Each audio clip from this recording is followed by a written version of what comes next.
Hey, I'm Alex Radcliffe from Board Game Co. I'm Professor Mac. And today we're reviewing Scales of Fate from IV Studio. Scales of Fate is the two-player version of Veiled Fate. It takes the core concepts established in Veiled Fate, but makes it a very, very different game. This uses the same world, the same general idea of strategic deduction, but after that, the mechanics are very different. The general idea, and I should say before we dive into this is a prototype, all rules and components subject to change, and I'll have a link to the crowdfunding campaign down below. But with that said, let's move this out of the way. Scales of Fate is two-player strategic deduction. Strategic deduction is a term that IV Studio coined, and the basic premise of it is it's not hidden role in the sense that you have a hidden role per se, but rather there's a degree of if I can figure out who your gods are or who you want to elevate, well, let's forget what you're trying to do, but if I can figure out who your people are, it gives me an edge in trying to block you. I don't need to do so to win the game, but I certainly am better off if I can do so. Now in Scales of Fate, and I'm going to do a loose overview here, we're not going to go into every single detail. Bless you. Oh my goodness, but I'm sorry. In Scales of Fate, the game is going to play out across 3 rounds of play. In each of those 3 rounds, you're trying to basically achieve your goals. Now, it's a little vague, but that's because there's 2 ways to do this. You're going to be assigned 2 gods before you start the game. So in this case, I have the orange and the green. Those are my 2 people who I'm trying to do something with. The something is complicated because there's 2 ways to score in Scales of Fate. The first way is if your 2 gods at the end of the game are on the exact same number, whatever that number might be, then you will get that many points. So right now, I would get 8 points if this were the end of the game. Well, that's not my color. There we go. You're the eagle. I would get 8 points right now if these were my 2 at the end of the game. If they were down here, I would get 6 points. Whatever number they were at, I would get that many points if they are on the exact same spot. The alternative is I get the difference between them if they are not on the same spot, which is kind of like shooting the moon, because if you go for the same spot and you manage to get one a little bit apart because someone moved things around, that's only 1 point. Whereas if I try to go for a high separation, right now that would be 10 minus 3 or 7 points for those two. Now there are a few other ways you're going to score points, but that's the bulk of your points probably are going to come from there if you play the game correctly. The other ways you're going to get points is you're going to lose points for each of these powers you've used. There are 3 in the entire game. They can only be used once. Once a player claims it, they get the ability, but they're going to lose a point at the end of the game instead. And so there is a cost to that because it's coming from your total score, not your god score. And then separately from that, you're also going to score points if you can correctly guess, or lose points possibly, if you can correctly guess your opponent's gods. So if at the end of the game I turn to Meg and I'm like, I think you're red and blue, if I'm right about both of them, I'll get 3 points. If I'm right about one of them, I get 1 point. I believe 1 point. I think no, 0 points. I think 0. I have to double check this one. But if I'm wrong about them both, then I will lose points instead. If I'm wrong about both, if I had no idea what she's doing, I will lose points instead. That's the basic idea as far as how you're scoring in this game.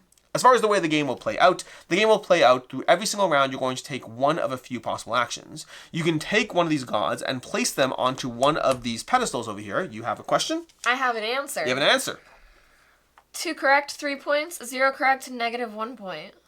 There's also one correct is probably 0 points. I believe it's 0. I love how the answer part is the one thing that's not on the player aid, but it's in the I love how I was like, I have an answer, not a direct answer. Prototype. Potential answer. But from your actions you can take one of these gods from off the board and place them onto one of these pedestals and take the action associated. Some of the actions over here are going to be getting these tiles. So if you went over here, you would get this tile. If you went over here, you would get this tile. And if you went over here, you would get this tile. We'll explain what these tiles do in a second, but going on these spots will give you those tiles.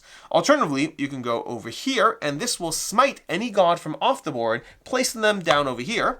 And then the last spot you can go, if somebody else takes another person and puts it over here, you can then decide what's going to happen to the person in the abyss over here. So one of these actions puts a person here, the other one decides which of these things is going to happen. It's worth noting there's 3 and the ages. 2 things are either gaining or losing points. Yes, and that's going to be for your personal god along this track. It's worth noting there are different cards over here, so you have a few different cards for the different ages, so you do have variety in these cards as they play out. So action 1, place a person on one of these pedestals over here.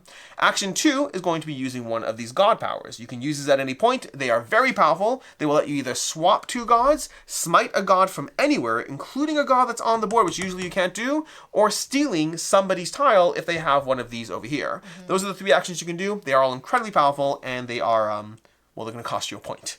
And the last action you can take is placing one of these. These over here are ways to adjust the god's stature outside of being in the abyss. And the way these work is when you place this one, you get to choose a row or column, and you'll be activating all the green tiles in that row or column and affecting the gods on those pedestals. So for example, if this were the current setup right now, then black over here would go up a point because we're activating this tile, and green would go down a point because we're activating that tile. This is the symbol for going up, this is the symbol for going down, and if there's a number in it, it's also that many points.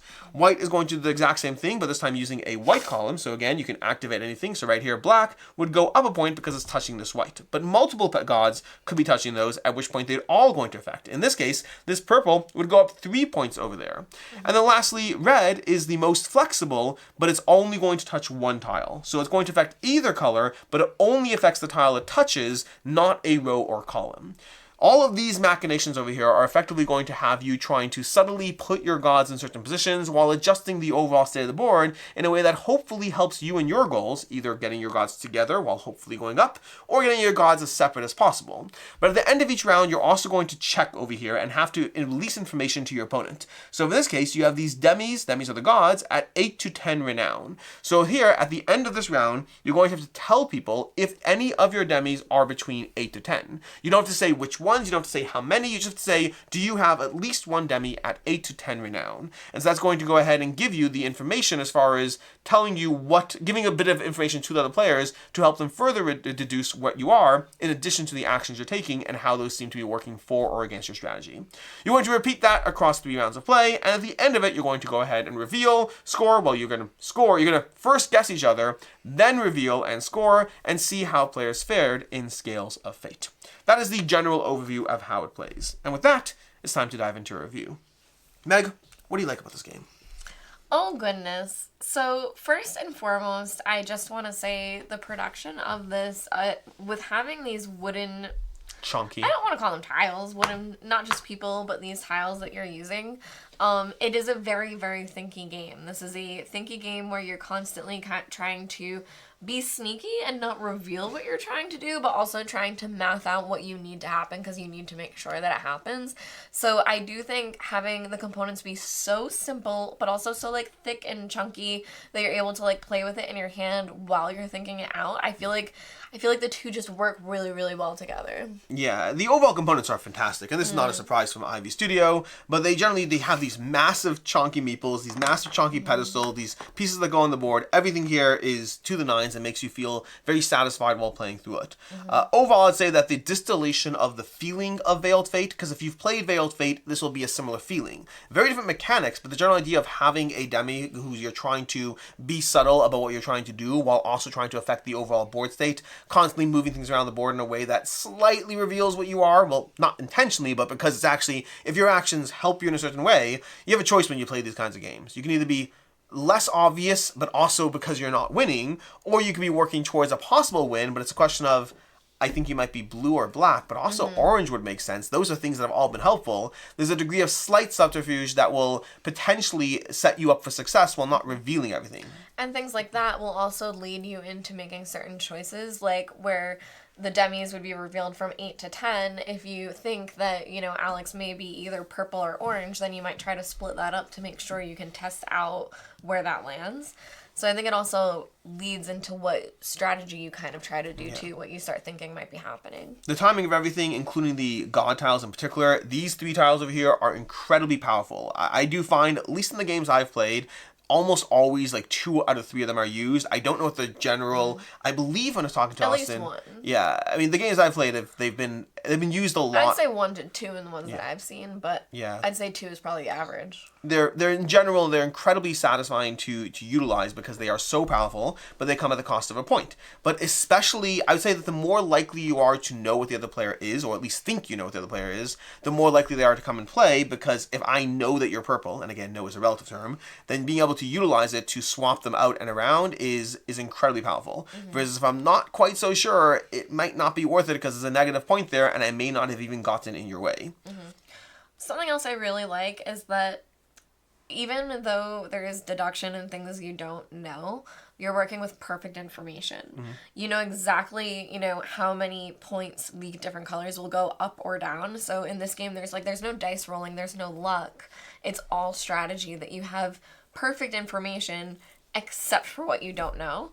I really like that as well, that you have everything in front of you to figure out the puzzle. You just have to be able to do it.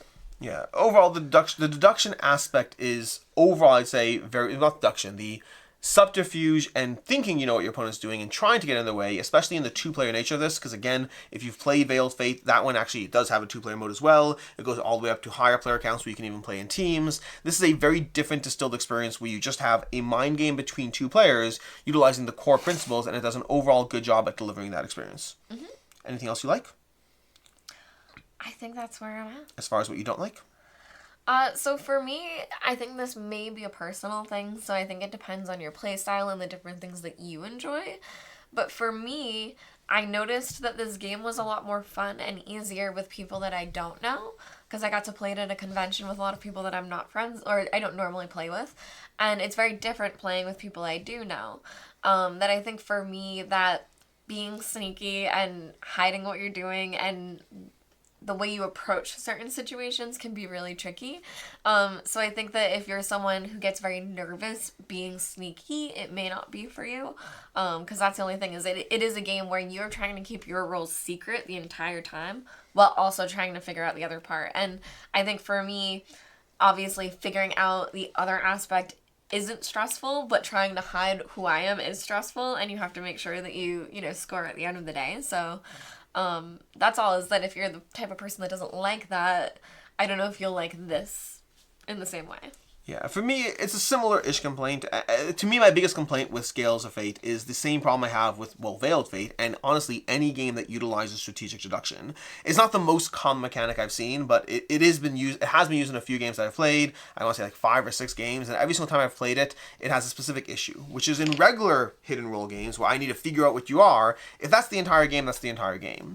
When there's strategic deduction I play, I find that often you have the same basic problem, which is either I operate a little too much in my own best interests, and then it's obvious, at which point it's not that much of a strategic deduction going on, or I'm too subtle in a way that makes it so clever, but then I'm also not winning.